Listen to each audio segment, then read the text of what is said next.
Warahmatullahi wabarakatuh. Perkenalkan, nama saya Muhammad Fauzan Ramadan. Saya dari kelas 10 JEC nomor absen 19. Pada kesempatan pagi ini saya akan melakukan presentasi laporan praktek kerja lapangan servis sistem pendingin. Berikut profil siswa saya. Selanjutnya ada profil perusahaan.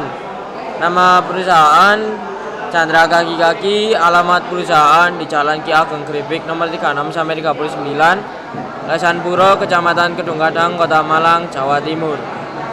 Bidang usaha di bidang otomotif. Profil singkat dari Chandra Kaki-Kaki yaitu Chandra Kaki-Kaki, bengkel yang telah berdiri sejak tahun 2017 di Malang ini merupakan bengkel mobil yang spesialis understeel. Servis yang dilayani meliputi kaki-kaki mobil, sporing dan balancing, shock absorber, bobot disc brake, dan IPS atau rekstir. Di Chandra Kaki-Kaki juga menyediakan pengecekan gratis yang ditangani oleh mekanik profesional. Sedangkan untuk biaya layanan di bengkel ini mulai dari 380 ribuan saja, tergantung jenis mobilnya. Bengkel ini juga menyediakan isi nitrogen secara gratis. Visi misi dari dari Chandra Kaki-Kaki yaitu mengedepankan pekerjaan yang ramah lingkungan, membangun hubungan kemitraan yang sinergis, menciptakan lapangan kerja yang berkualitas banyak-banyaknya, dan menciptakan SDM yang unggul, profesional, dan berkualitas. Organisasi, yaitu yang pertama ada manajer, kepala bengkel, service advisor, admin service, admin spare part, gudang spare part, lalu kepala mekanik, teknisi 1, teknisi 2, dan teknisi 3. Selanjutnya, teori dasar sistem pendingin. Sistem pendingin pada mobil adalah sistem yang berfungsi untuk menjaga suhu mesin agar tetap stabil 80 sampai 90 derajat Celcius dan tidak terlalu panas. Sistem ini mengalirkan cairan pendingin, biasanya campuran air dan antifreeze, melalui mesin, menyerap panas yang dihasilkan selama proses pembakaran dan kemudian mengalirkannya ke radiator untuk didinginkan. Komponen utama dalam sistem pendingin meliputi radiator, kipas pendingin, pompa air, termostat, dan selang-selang pendingin. Sistem ini penting untuk mencegah overheat yang bisa merusak mesin. Selanjutnya, ada jenis-jenis sistem pendingin. Yang pertama, sistem pendingin cairan atau water cooling.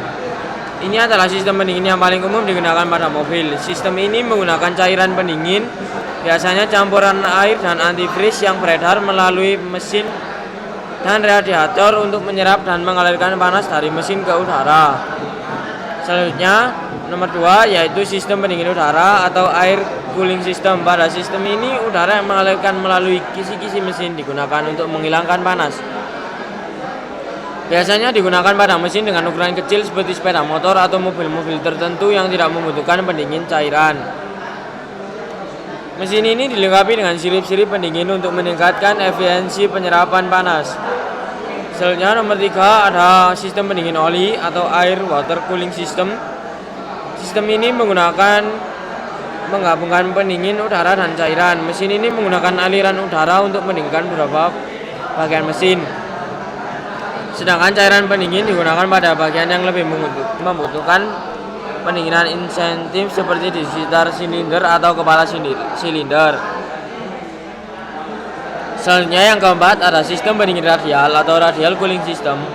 Pada beberapa kendaraan, terutama kendaraan berat, sistem pendingin jenis ini digunakan dengan cara mendistribusikan aliran udara secara radial melalui kipas untuk mendinginkan komponen mesin. Selanjutnya komponen sistem pendingin mobil. Yang pertama ada radiator. Radiator adalah komponen berbentuk lempengan besi yang berfungsi untuk mendinginkan air yang sebelumnya telah membawa panas dari mesin. Cara kerjanya adalah memanfaatkan aliran udara yang melewati sirip-sirip radiator. Jadi air yang memiliki suhu panas pada awalnya akan disalurkan ke radiator core. Pada proses ini suhu panas akan berpindah ke dalam radiator core dan langsung disalurkan ke sirip radiator. Selanjutnya, ketika ada udara yang melewati sirip radiator, maka panas akan dilepas ke aliran udara tersebut. Yang kedua adalah tutup radiator. Tutup radiator adalah komponen yang berperan sebagai penutup bagian upper tank radiator dan mengatur tekanan udara pada sistem pendingin mobil. Upper tank sendiri merupakan tangki untuk menampung air panas atau air dari mesin. Tekanan udara pada sistem pendingin bisa berubah karena faktor suhu air. Semakin tinggi suhu air, maka semakin cepat pula air akan menguap. Hal itulah yang pada akhirnya akan meningkatkan tekanan udara di dalam sistem pendingin dan tutup radiator. Berperan untuk mengelola tekanan udara tersebut agar tetap normal. Selanjutnya ada selang radiator. Selang radiator berfungsi utama dari komponen ini adalah untuk mengalirkan air pendingin dari radiator ke mesin, atau sebaliknya, yaitu dari mesin ke radiator. Umumnya selang radiator ini akan dibuat menggunakan bahan karet yang fleksibel serta mampu menahan suhu panas, mampu menahan dan dapat mengalirkan air dengan suhu yang tinggi atau bahkan mendidih. Selanjutnya yang keempat ada termostat. Termostat memiliki peran penting membantu mempercepat agar mesin bisa segera mencapai temperatur atau suhu kerjanya. Kemudian yang kedua adalah untuk mengatur sirkulasi dari air pendingin. Perlu diketahui bahwa termostat hanya akan bekerja saat mesin telah mencapai suhu tertentu. Apabila panas mesin kendaraan belum mencapai suhu kerja, maka komponen ini berfungsi untuk menjaga air pendingin agar tidak mengalir. Namun begitu mesin telah mencapai suhu kerja, maka komponen ini akan secara otomatis membuka salurannya. Dengan demikian, cairan bisa mengalir ke radiator. Yang kelima, water jacket adalah komponen pada sistem pendingin mobil yang berbentuk seperti saluran air. Fungsi utamanya adalah sebagai ruangan tempat mengalirnya air pendingin. Jadi air pendingin akan mengalir di dalam water jacket dan menyerap panas dari komponen-komponen mesin yang terlibat selama proses pembakaran. Kemudian ketika air pendingin sudah membawa suhu panas, maka air tersebut akan berada di water jacket terlebih dahulu untuk ditampung. Yang keenam ada reservoir tank. Reservoir tank adalah gabungan dari tabung dari bahan plastik yang tebal yang terletak di dekat tutup radiator. Komponen ini berfungsi sebagai tempat penampungan untuk air pendingin dari radiator. Selain itu, reservoir tank juga berguna sebagai tabung untuk menampung uap air ketika mesin mobil berada pada suhu yang tinggi. Selanjutnya, uap yang di dalam tabung akan diembunkan sehingga dapat berubah menjadi zat cair. Yang nomor 7 ada kipas pendingin. Kipas pendingin atau cooling fan berfungsi untuk mendinginkan radiator dengan cara mengalirkan udara dari luar melalui sirip radiator. Jenis kipas pendingin ini tersedia dalam dua tipe, yaitu kipas manual yang digerakkan oleh poros engkol dan kipas elektrik yang digerakkan oleh motor listrik. Yang ke-8 ada pompa air. Sesuai dengan namanya, pompa air atau water pump berfungsi untuk memompa air pendingin yang berasal dari radiator ke dalam mesin. Dengan adanya komponen ini, maka air pendingin dapat bersirkulasi dengan baik sehingga suhu mesin tidak mengalami overheat ketika bekerja. Untuk lokasinya sendiri terletak berdekatan dengan timing belt atau timing chain. Yang terakhir yaitu termometer suhu. Termometer suhu berfungsi untuk mengukur suhu air pendingin. Nantinya informasi tersebut akan ditampilkan pada lampu indikator suhu mesin di dashboard. Namun perlu Anda tahu bahwa pada mobil-mobil modern, komponen termometer suhu ini sudah digantikan oleh sensor ICT. Sistem pendingin mobil memang memiliki banyak komponen dengan peran pentingnya masing-masing. Dengan berbagai komponen tersebut, mesin mobil bisa tetap berada di suhu ideal untuk bekerja dan tidak menimbulkan panas yang berlebih. Berikut prinsip kerja sistem pendingin. 1. Saat mesin dingin di bawah 80 derajat Celcius. Saat mesin dingin di bawah 80 derajat Celcius, sistem pendingin akan menjaga air pendingin bersirkulasi di dalam mesin melalui selang bypass. Tahapan kerja sistem pendingin saat mesin dingin. 1. Saat mesin dinyalakan, termostat masih tertutup. 2. Pompa air terus memompa coolant untuk bersirkulasi di dalam mesin. 3. Suhu coolant dan mesin mulai meningkat. Yang keempat, air pendingin bersirkulasi melalui selang bypass dan kembali ke pompa air. Selanjutnya, prinsip kerja sistem pendingin. Yang kedua, saat mesin pada suhu kerja 80 derajat Celcius sampai 90 derajat Celcius. Sistem pendingin akan bekerja dengan cara mengalirkan air pendingin ke radiator. Cara kerja sistem pendingin saat mesin mencapai suhu kerja. 1. Termostat terbuka secara otomatis saat suhu mesin mencapai 80 derajat Celcius.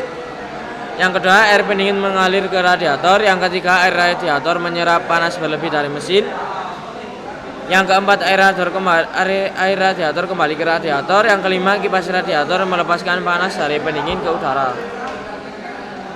Yang ketiga, saat mesin panas di atas 90 derajat Celcius, sistem pendingin akan bekerja dengan memutar kipas pendingin dan mengalirkan cairan pendingin melalui radiator.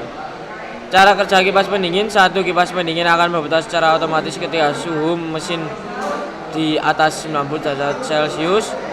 Kedua, kecepatan putaran kipas pendingin tergantung pada kecepatan RPM.